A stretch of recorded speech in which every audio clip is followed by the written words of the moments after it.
get mad at me for dating outside my race. But I was dating outside of my race because they was doing things better than my race. I'm gonna keep it 100. Define better. My Define Spanish, better. well, not better, because I know where she getting ready to go. Not better. I know, you said they were doing things not better. I wanted to know what better meant. Not better. I'm gonna change that. I'm trying to save you for the I know you people, is. for That's the what I'm saying. culture. Not better for the culture. There we go. Right, not better.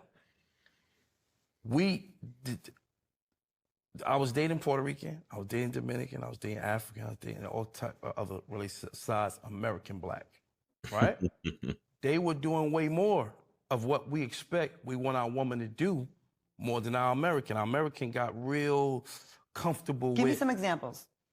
Oh, man. I mean, their mannerisms are different. Like even my Indian one was from... Syria, one of them countries over there, right? I didn't have to really say much to do and be treated like a king. You see what I'm saying? A lot of times with our own American black, they expect so much of us and what we're supposed to do. Like things like if we go out and eat and we just have a nice dinner, we can go anywhere and eat and get a nice dinner. It had to be Ruth Chris, or it had to be this, that, or it had to be this, that. Then I get somebody that's just as fine, a Cuban or a Colombian. They don't care about nothing. They care about you and your household. Even though they still care about the money, but it's not about the money. Right. You understand what I'm trying to say? It's a difference. Not better, but sometimes we get tired of hearing, Birkin bags and sushi. Do you think that's fair? Because I feel like there's a certain type of woman that does demand that. And to me, I think it depends on the bait you're using and where you're looking. If you're going to go get a model from Instagram that got the BBL, the snatched in stomach, and has all the things that check off money hungry and surface, you're going to get that. If you're going to meet a girl and through different ways and ask different questions, you're going to find that out a lot earlier on, that what's important to her. I'm not doubting that, but I'm just talking about even if you look on just a regular dating app and just look at what a woman may state that she requires. Yeah. You know, and I'm saying these things because it feels as if social media, again, is the barometer, okay? And it's the comparison. And when you're comparing yourself to all these other women, and of course, even with the BBLs, because I'm like, that's fine, but I mean... What's BBL? I'm sorry. Brazilian butt lift. Oh, okay. And there's no shade to women that have No. them. I'm just I was saying. wondering, I was waiting for it too. I'm like, excuse me? And there's no shade to everyone that has them. I'm just no. saying, if you're going by just surface things and that's who you're going afterwards, then guess what? She gonna run them pockets. No, and I'm not, and I want to get your thoughts. I'm gonna stop before we play the rest of this video here. The gentleman with the blue shirt on with the denim outfit, that is Gravy, aka Jamal Woolard, who used to be signed to Warner Brothers, I believe. He played Biggie in Notorious. He's now a to-be movie star, if you will, doing a bunch of movies. So he's transitioned completely to that from rapping. And he's not saying anything that a lot of brothers haven't said already. When you date women of other ethnicities, other races other than Black American women, it's like easier. They're more agreeable. They're more cooperative, more submissive. It's not all about what you can do for her, even though the Western or the ways of the Black American woman is very influential and is spreading throughout the world, where women are copying what it is that they're doing, which is crazy. But fellas find it's an easier time. They're shocked a lot of times about that they don't have to go through the BS. They don't have to go through you have to pay to be in a relationship with me, which is in essence what it boils down to, which is unfortunate. And on the dating apps, a lot of women are presenting themselves, you need to have this, you need to do this, and this. Man, listen, dating shouldn't be hard. Dating a woman shouldn't be hard. If a woman makes it difficult for you, man, peace out, bro. Peace out. Let's get back to it, though.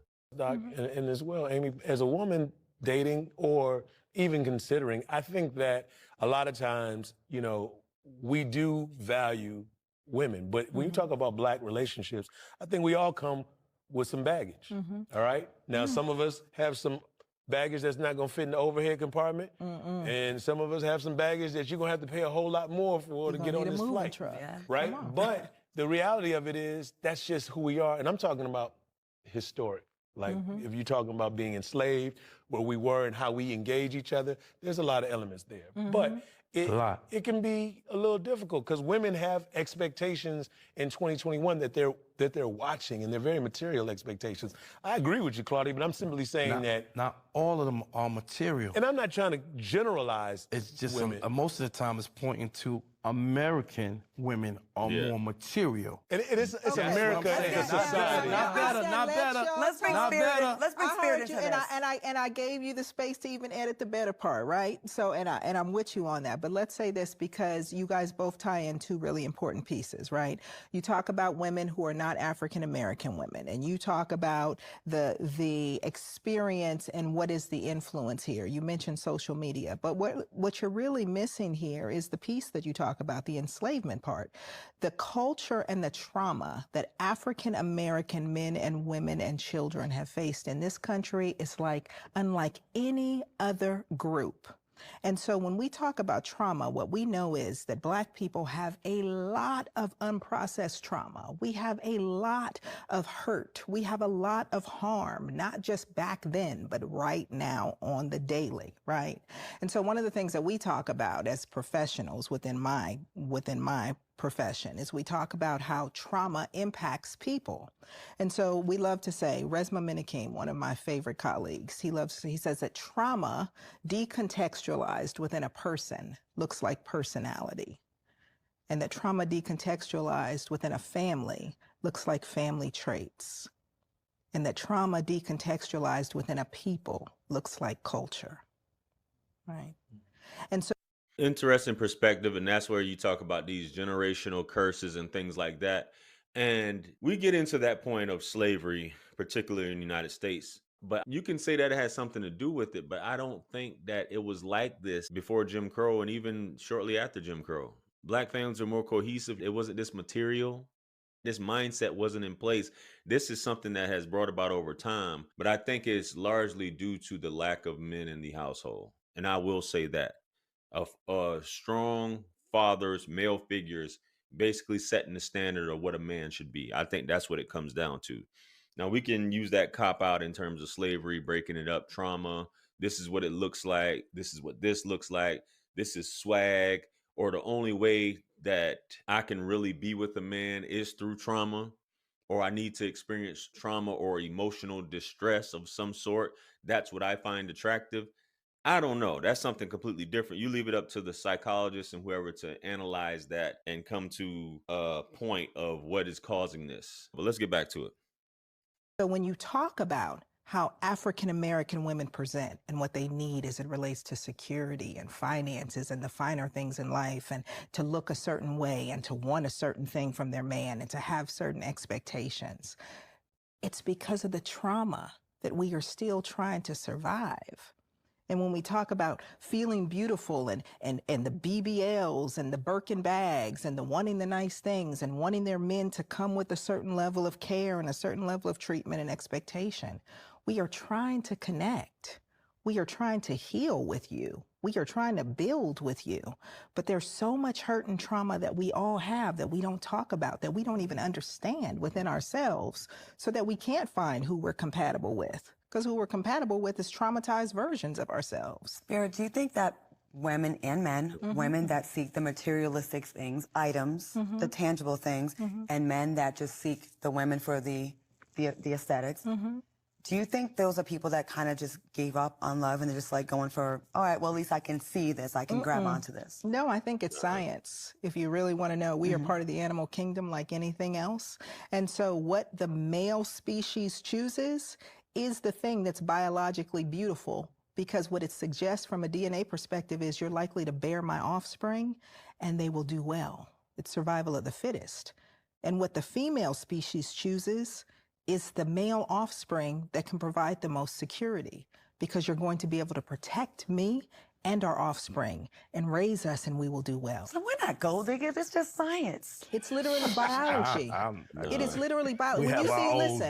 Listen, when you see the brothers out there with the rims and the flash and the money and the gold, they're no different than the male peacock that's showing his whole big pretty feathers. Look at me, look at me. And when you see the women that go, show me what you got, show me what you're working with, it's no different than the frog that ribbits the loudest, or the bird that chirps the loudest. So what do you call a man that's just been providing, that doesn't ask for nothing? What do you call the guys like me who we don't ask for anything? Oh, but you do. How? You may not ask it with your words, but your expectation is there. So when you say, I need that woman that loves me, I need that woman that has my back, so I don't have to say, hey, is that bacon and eggs there? Hey, okay, are those clothes in the drawer? Not cash-wise. Okay. So when we talk about compatibility, right, one of the things that I love to say, an acronym that I use is rises, that some relationships rise, some fall. You want one that rises. Rises stands for the different types of intimacy that make us compatible. Now that there was a very interesting conversation. When we talk about choosing and we get into evolution and genetics and natural selection, select, non-select, what men typically go after is the woman who has childbearing hips, who's shapely, who looks feminine. Because in my case, that's what I'm attracted to. I'm attracted to a woman that looks like a woman, not looks like a caricature of what a woman is. Huge BBL and all this other stuff and face painting and whatnot. I like a woman that looks feminine, but she has to carry herself like a woman as well. Now, on the flip side of it, I get what she's saying in terms of security, because women, unlike men, because we got the women who say they want a 6-footer and things like that. I get it as far as, you know, procreating and having the best product, if you will, as far as a child goes, and mating and making those decisions as opposed to dating a shorter guy. But when women look at men, they typically look at, is this guy good for me? Is there security in this guy? Basically, which she's absolutely right. And if that means money and all that other stuff, hey, it is what it is. But I still think that when she gets into science, I just think that that's how women are socialized, to go after these guys who have the dope boys and the fast money and the guy who may be rich regardless of love. Because I've asked women countless times how important is looks, and I don't think they're BS. And I just know this from my experience and the fact that you see tons of beautiful women who may be with a man that may not be the most attractive, but he's a good provider. And it happens a lot. A lot of you guys know that. So let me know what you guys think about this video and what he was saying about the difficulties of dating a black woman. Kevin talked about it a lot. You know, a lot of other content creators talk about it a lot. Let me know what you guys think. Comment below. Like, share, comment, and subscribe. Much blessings and abundance. Stick around for the next videos. It's going to pop up on the screen below. That's where I'm going to see you guys at. It's your favorite everything. This is Wisdom. I'm the best. Let's run it up to 1 million. Quit playing with me. Peace.